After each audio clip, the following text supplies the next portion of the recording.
3 months is a lot of time, right? It's like 7 million seconds, like 130,000 minutes and like 2,000 hours. It's something like that. But when you put it in that kind of perspective, you kind of realize how much little time that you have. And 3 months isn't that much. And I don't know. Growing up, I would always kind of ask myself, would I rather know how I was going to die or when I was going to die?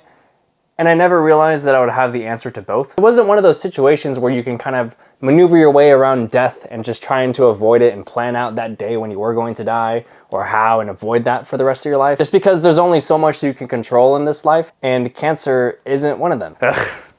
Cancer. Fucking cancer. What a lame way to go out too. Like, come on. I think I'm just so used to facing death at this point that it's kind of just like, whatever. Because I had stage 2 when I was 15. And, you know, I was supposed to die then, but I lost my leg, whoop-de-doo.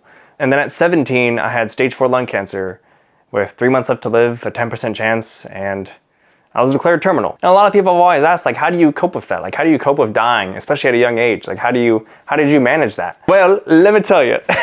What to do when you're dying from a professional dying person. For me, I made my cancer bucket list. It was just a list of things that I knew I was never gonna be able to do because my time was running out. But all I could do was at least imagine myself there.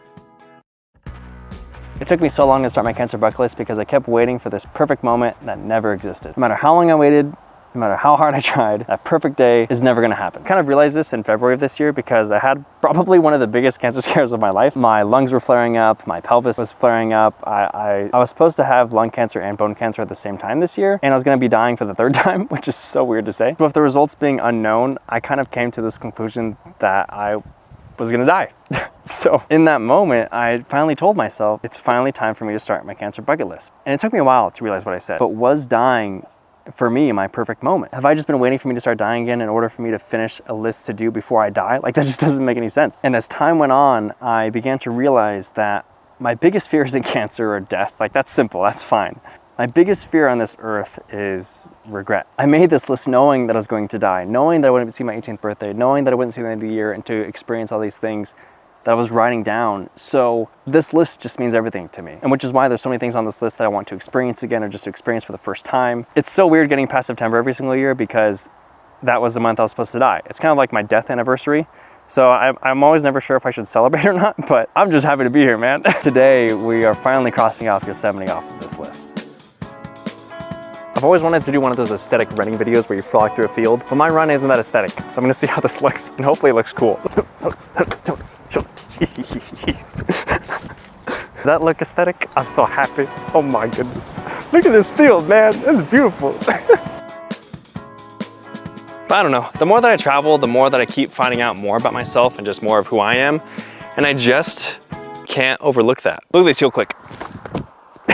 I've been cancer twice, and I guess just living with the constant fear of my cancer coming back every single day has taught me just to live every single day like it's your last, because life can change in an instant. My cancer could come back tomorrow, could come back next week, I could die, who knows when, but why live with regret? One thing that I've been thinking about is that if I could look at the boy that made this list and I told him, we survived, but we didn't accomplish the things that you wrote down on this list, how would that make him feel? The one thing that I know is that the moment you start dying is when you finally start to focus on living. So why not do that now? You guys see that log? I'm gonna climb that log. It looks climbable. I don't know if I can get on top. Yep. I think that was probably the most unnecessary leg flip that I've ever done in my life. And I've done a lot of unnecessary leg flips. Log has been climbed. I'm very satisfied with this. Oh my God.